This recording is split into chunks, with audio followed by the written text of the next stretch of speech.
Na Rádio Observador, de 29 de maio, vinha uma notícia referente à guerra comercial que opõe os Estados Unidos à China e que nós temos seguido atentamente, quase todos os dias, nos noticiários internacionais. E nesta notícia, dava-se conta de que o Departamento de Tesouro norte-americano pediu à China que evite a contínua desvalorização da sua moeda, uma vez que a China está na lista de países que têm más práticas cambiais. No caso chinês, para vocês terem uma ideia, a desvalorização da moeda chinesa leva a que os chineses encaixem uma pequena fortuna. Em 2018, a moeda chinesa desvalorizou 8% em relação ao dólar, o que representou um superávit comercial em relação aos Estados Unidos de 419 mil milhões de dólares. Só na desvalorização da moeda. E, portanto, os Estados Unidos procuram sensibilizar os chineses a diminuírem este superávit, não desvalorizando, como é lógico, a sua moeda. E este é um dos poucos casos em que a desvalorização de qualquer coisa traz, digamos, fortes benefícios, pelo menos para o infrator. Nós estamos habituados às desvalorizações. Nós compramos um computador e, ele daí a bocadinho já desvalorizou. Nós compramos um carro, ele ainda não saiu do stand e já desvalorizou. Nós estamos habituados à desvalorização das coisas. Hoje eu gostaria de vos trazer para o domínio religioso, onde muitas vezes, também por incrível que pareça, os cristãos desvalorizam princípios, conceitos e estilos de vida. E gostaria de começar indo a um livro da Bíblia que não é muito usual, talvez por ser muito pequeno, o livro de Judas, a Epístola de Judas. Fica mesmo antes do livro de Apocalipse. A Epístola de Judas só tem um capítulo. E, portanto, nós iremos ler o versículo 4.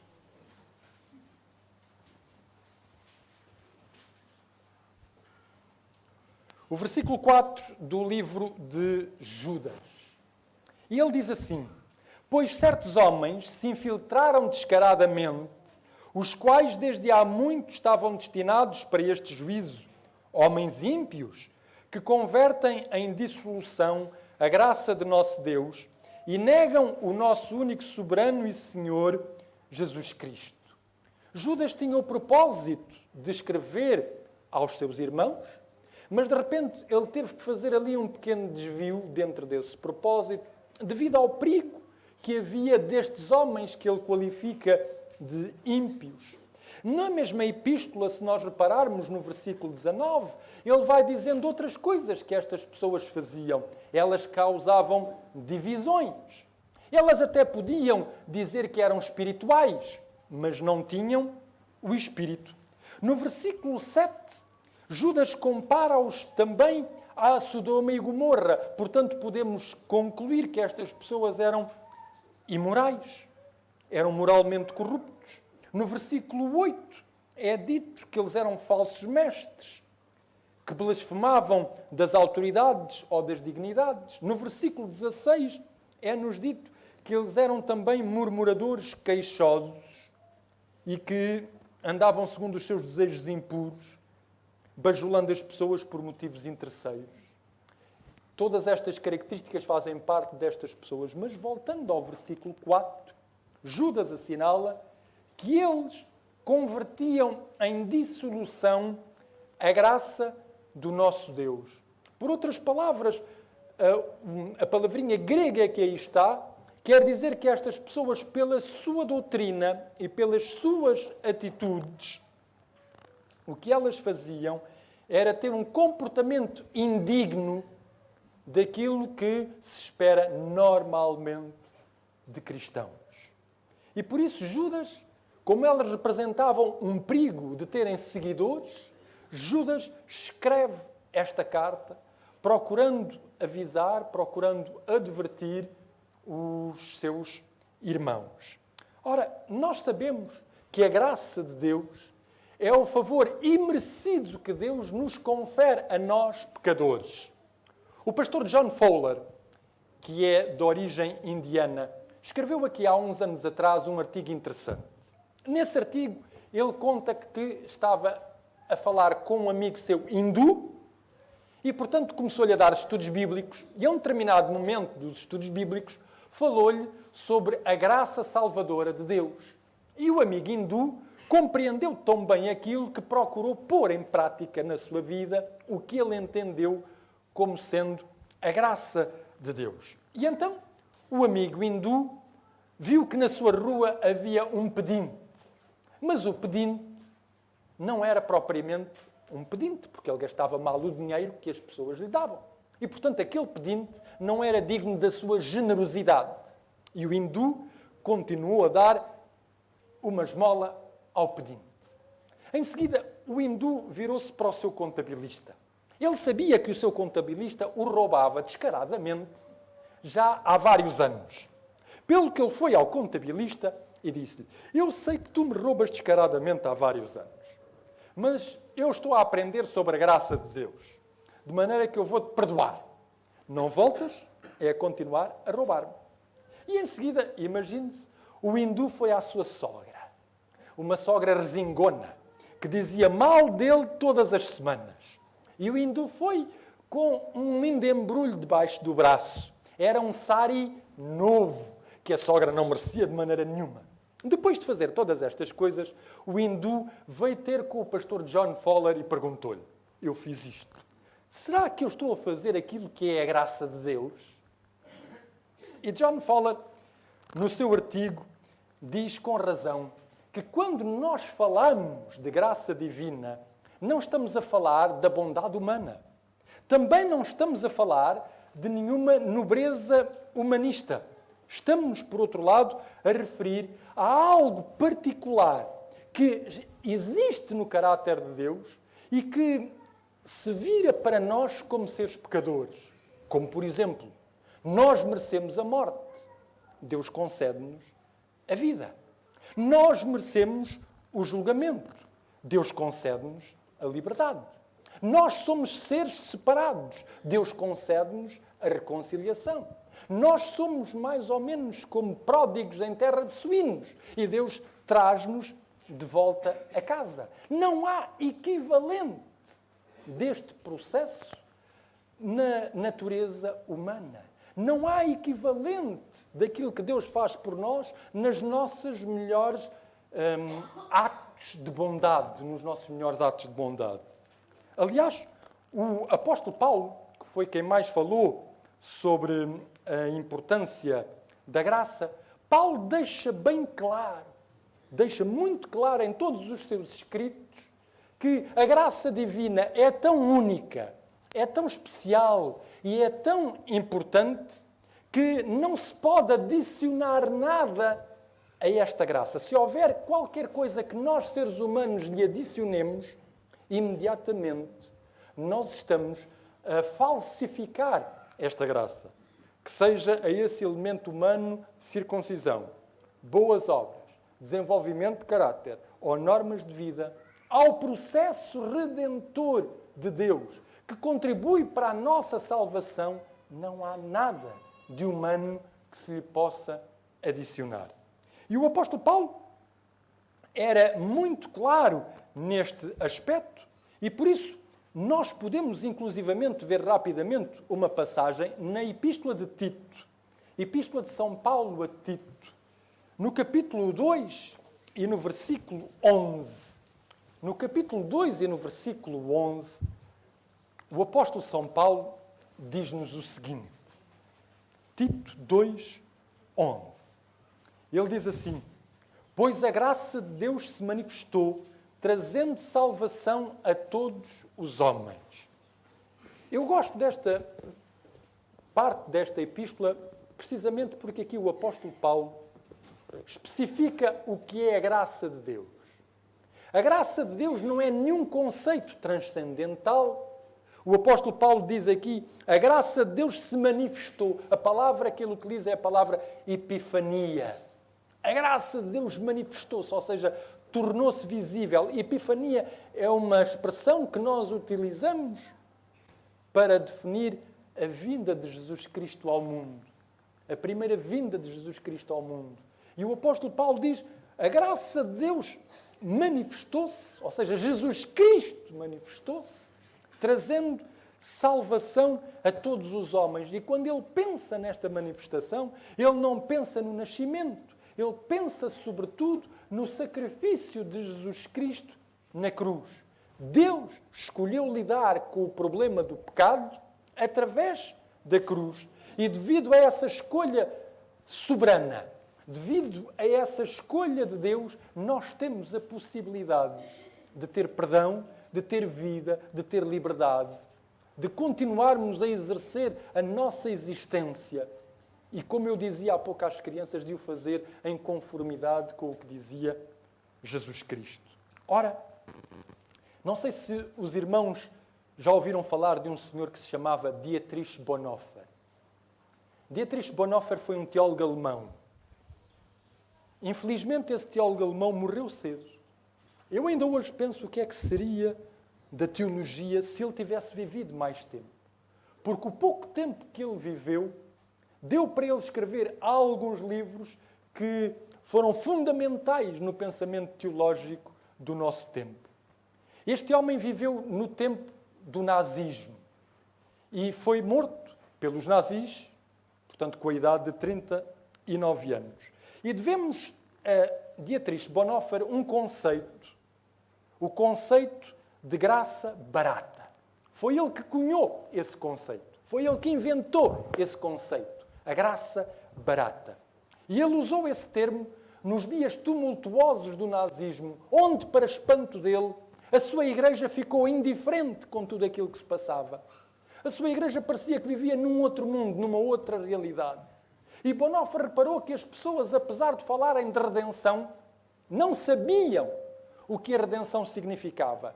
Não sabiam quais eram as implicações que a redenção trazia para a vida de uma igreja. E Bonhoeffer, num dos livros que ele escreveu, menciona também que não é apenas o coletivo que estava indiferente. Ele percebeu que cada pessoa era surda e cega àquilo que implicava ser um seguidor de Jesus. Por isso Bonhoeffer escreveu um livro. Os irmãos ainda hoje podem adquirir esse livro. É um livro extraordinário. Chama-se O Custo do Discipulado. Eu vou pedir que nos coloquem aqui o slide com a citação onde Dietrich Bonhoeffer nos diz o que é que ele entende por graça barata. E ele diz assim, a graça barata é a pregação do perdão sem requerer arrependimento, do batismo sem disciplina de igreja, da comunhão sem confissão, da absolvição sem confissão pessoal. A graça barata é a graça sem discipulado, a graça sem a cruz, a graça sem Jesus Cristo vivo e encarnado. Não se esqueçam, nós estamos no período da Segunda Guerra Mundial e estas palavras são tremendamente atuais. A graça barata é uma espécie de diluição do Evangelho para o tornarmos mais saboroso. É a tentativa, sabem, de nos fazer crer a nós cristãos que podemos viver a nossa vida cristã sem nenhuma transformação profunda, sem nenhuma mudança de monta na nossa vida. Que podemos pecar porque fomos perdoados em Jesus Cristo. E se fomos perdoados em Jesus Cristo, então estamos a salvo. A graça barata é tomar o ensino de Cristo e acomodá-lo de acordo com o desejo e o bem-estar da sociedade. E como é que isto se traduz? Isto traduz-se em coisas que até nos podem parecer aberrantes. É, por exemplo, pensar que nós temos Jesus connosco, mesmo se não temos nenhum relacionamento significativo com Ele. É imaginar que temos fé, mesmo quando, na verdade, aquilo que nós temos é uma crença vaga e difusa. É crer que nós temos o poder do céu connosco, quando, afinal de contas, aquilo que nós temos é pensamento positivo. Essencialmente, a graça barata é a versão consumista do cristianismo.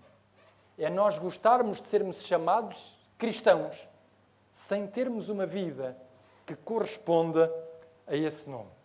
É uma mentira embrulhada em forma de evangelho. Sabem, Bonhoeffer não o fez. Houve outras pessoas que depois o fizeram e que disseram o seguinte: a graça barata de que Bonhoeffer falava é aquilo que nós hoje constatamos nas empresas de fast food. As empresas de fast food começaram a utilizar o marketing para nos dizer que o fast food é saudável.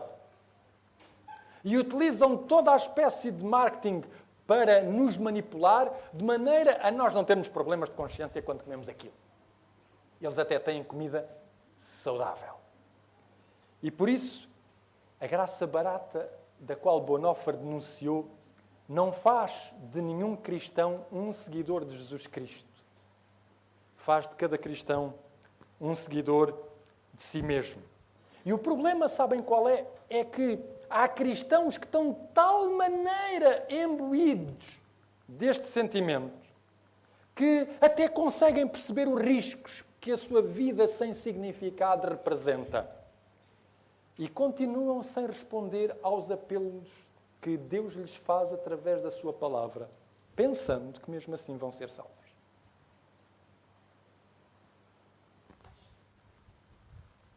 E eu gostaria de lembrar-nos a todos que a salvação, em primeiro lugar, não é evitar o inferno. A salvação também não é ter um lugar no céu. Há muita gente que pensa que salvação é ter um lugar no céu. Também não é. A salvação é, em primeiro lugar, a transformação da nossa vida aqui. O apóstolo São Paulo escreveu, talvez, na Epístola aos Romanos, o essencial daquilo que ele entendia por graça. E no capítulo 6 da Epístola aos Romanos, nos versículos 1 e 2, São Paulo, depois de começar a escrever o que é que ele achava que era a graça de Deus, São Paulo pensou: os legalistas vão torcer aquilo que eu estou a dizer e vão dizer que aquilo que eu estou a dizer sobre a graça de Deus vai dar uma oportunidade para as pessoas fazerem o que quiserem. E então, no capítulo 6 da Epístola aos Romanos, nos versículos 1 e 2, São Paulo vai apresentar a objeção, vai responder à possível objeção dos legalistas. E ele vai dizer: que diremos, pois? Permaneceremos no pecado para que a graça aumente? De modo nenhum. Nós que estamos mortos para o pecado, como é que viveremos ainda nele? E, portanto, o apóstolo Paulo diz: não. A graça de Deus não é uma desculpa para nós pecarmos mais. A graça de Deus não é uma desculpa para nós sermos indiferentes. A graça de Deus não é nós ouvirmos um sermão e ficarmos contentes no nosso cantinho. Porque a graça é gratuita, mas ela não é barata. A graça foi tremendamente custosa. Em primeiro lugar, foi tremendamente custosa para Deus. Em todo o lugar que nós encontramos na Bíblia está muitas vezes mencionado que a graça custou a vida de Jesus Cristo. Basta nós recordarmos a angústia que Jesus passou no Getsémane para percebermos que não é barata.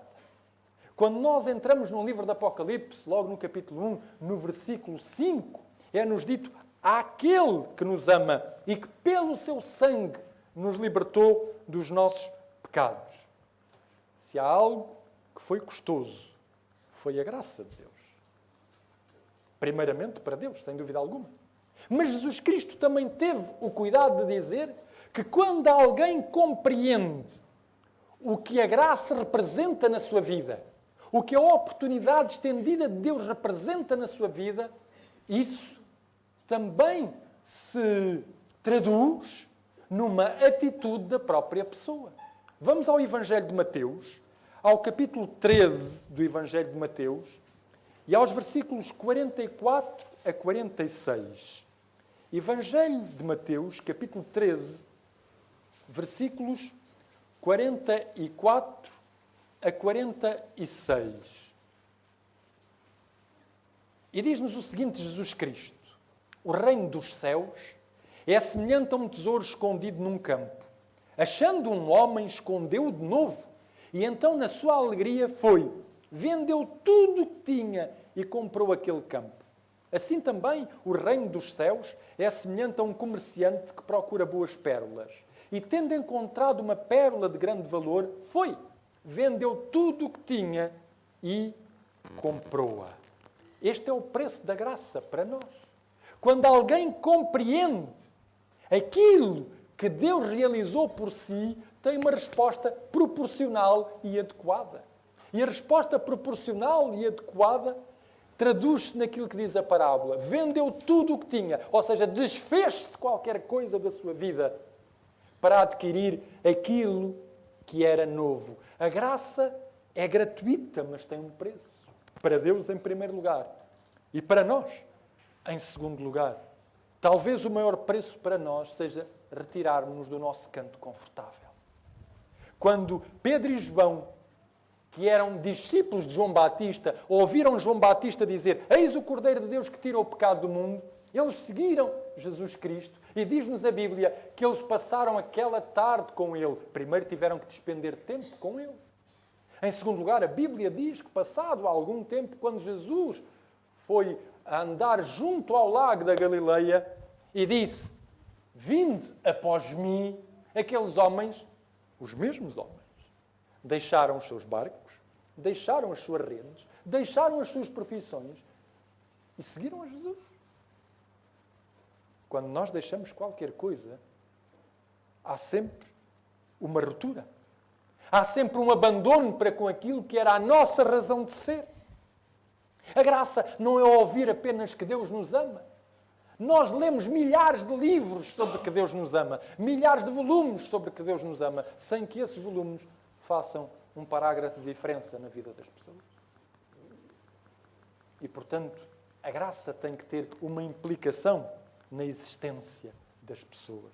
Um outro autor, Karl Barth, que escreveu também um livro com o mesmo título do livro de Dietrich Bonhoeffer, em homenagem a Dietrich Bonhoeffer, traduz muito bem o que é o abandono ao qual Jesus Cristo nos chama.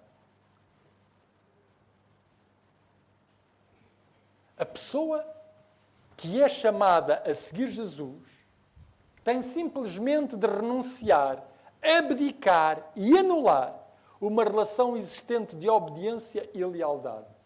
Essa relação é consigo mesmo. Quando alguém é chamado ao discipulado, abandona-se, resoluta e totalmente. Jesus Cristo nunca escondeu que, ao chamar alguém, o que é que estava implicado? Ele disse: se alguém quiser vir após mim, renuncie-se a si mesmo, tome sobre si a sua cruz e siga-me. Cada dia nós somos chamados a seguir Jesus. Cada dia nós somos chamados, como dizia o apóstolo São Paulo, a combater o bom combate da fé. Cada dia nós somos chamados a perseverar até ao fim. O nosso seguir, a nossa resposta, não adiciona nada à graça de Deus. A nossa resposta só diz o seguinte: agora tu podes realizar em mim o que tu desejas. Tu podes tornar real em mim o convite que me fazes. Não é que eu, com as minhas atitudes, adicione qualquer coisa à graça de Deus. O que eu digo, ao seguir Jesus, é que eu quero que Ele torne mais real na minha vida aquilo que Ele prometeu. E a irmã White diz-nos o seguinte, numa passagem dos Atos dos Apóstolos: o mais fraco dos santos, bem como o mais forte, podem alcançar a coroa de glória imortal. Podem vencer todos os que, pelo poder da divina graça, conduzem a vida em conformidade com a vontade de Cristo. Voltemos à Epístola a Tito. Lemos ainda há pouco o capítulo 2 e o versículo 11, onde o apóstolo São Paulo dizia que a graça de Deus tinha um rosto, a graça de Deus tinha um corpo, era Jesus Cristo. E voltando a essa epístola a Tito, ao capítulo 2 e ao versículo 11, Paulo diz: pois a graça de Deus se manifestou trazendo salvação a todos os homens. Mas o apóstolo Paulo não fica por aí. O apóstolo Paulo continua. E o que é que ela faz hoje, essa graça de Deus? Versículo 12. Ela nos ensina a abandonar a impiedade e as paixões mundanas, para que vivamos neste presente século sóbria, justa e piedosamente. A graça de Deus representa sempre uma ruptura com uma vida passada. Não é um cristão que fica sendo o mesmo cristão. Não é uma pessoa que fica sendo o mesmo como se Jesus Cristo tivesse passado e nada tivesse acontecido na nossa existência. Não podemos dar-nos ao luxo de contemplarmos os nossos hábitos, de contemplarmos o nosso estilo de vida e, passados uns anos, dizermos, estou o mesmo. Isso não acontece quando a graça de Deus faz efeito na nossa vida. Acontece, sim, quando nós somos adeptos do conceito de graça barata. A 15 de março deste ano, a polícia italiana suspeitou de que na igreja de Santa Maria Madalena, em Castelnuovo Magra, na Itália, se estava a preparar o roubo de um quadro. Um quadro de um pintor flamengo chamado Bruegel. O quadro que está nessa igreja vale a módica quantia de 3 milhões de euros. E a polícia soube que estava-se a preparar um roubo. E por isso, a polícia dirigiu-se à igreja, falou com o padre, falaram também com o presidente da Câmara e tiveram uma ideia, fazer uma falsificação do quadro. Um pintor falsificou o quadro, substituíram o verdadeiro pela falsificação, montaram uma série de câmaras dentro da igreja e depois foi só esperar. E, na verdade, no mês de março, passado um mês, os ladrões foram lá onde estava o quadro, partiram a montra de onde estava o quadro com um martelo, roubaram o quadro, pensando que tinham roubado o verdadeiro, quando afinal o que ficaram foi justamente com o falso. E agora a polícia nem apareceu. A polícia limitou-se a registar o facto com as câmaras e agora, com as câmaras, segundo dizia a notícia, eles vão ir à procura destes ladrões. O quadro em causa é a Crucifixão de Bruegel, um quadro datado do século XVI que uma família rica tinha doado há mais de 100 anos a esta igreja. O apóstolo São Paulo, nas suas epístolas, falou de 2 tipos de falsificação acerca da graça de Deus. A primeira falsificação é daqueles que procuram adicionar qualquer coisa à graça de Deus. E Paulo diz, isso é uma falsificação do Evangelho. Isso é perverter a essência do Evangelho. Essa é a primeira falsificação. Mas Paulo também faz alusão à segunda falsificação. É aqueles que se deixam estar no seu canto confortável. É aqueles cuja vida nunca se traduz em mudança de coisa nenhuma. É aqueles que vivem como se Cristo tivesse passado por eles e nada acontecesse. E pensarem que continuam a ser cristãos. E esse é talvez o maior drama. Porque eles vão viver iludidos, pensando que serão salvos, quando afinal de contas estão completamente perdidos. É esse o drama da graça barata. A graça de Deus não é apenas uma oportunidade. A graça de Deus é o poder de Deus em cada um de nós. A graça de Deus é aquilo que nos permite não apenas termos o nome de cristãos, mas agirmos como cristãos. A graça de Deus é, como eu dizia há pouco às crianças, sermos esse frasco de perfume que é capaz de poder tornar um ambiente diferente. E é isso que Deus faz de cada um de nós. A graça de Deus é quando Deus faz de cada um de nós seus discípulos, de maneira a nós podermos continuar a obra que Ele nos deixou. Que nós sejamos capazes de perceber essa graça barata que anda por aí à nossa volta. Que às vezes até traz multidões atrás de si. Pessoas que muitas vezes aparecem e que gostam de descobrir a pólvora, que já foi descoberta por acaso pelos chineses, mas que correm multidões atrás só para ouvir falar daquele item, daquele parágrafo, daquela coisinha que não traz nada à vida. Nada. Não traz nada à vida. Enquanto que se nós tivermos o nosso relacionamento com Deus, acreditem que Ele se traduzirá em qualquer coisa de transformador. Não apenas para nós, mas para aqueles com quem estamos em contacto. Que Deus nos ajude a sermos realmente veículos da graça divina, da verdadeira, não da falsificação. Amém.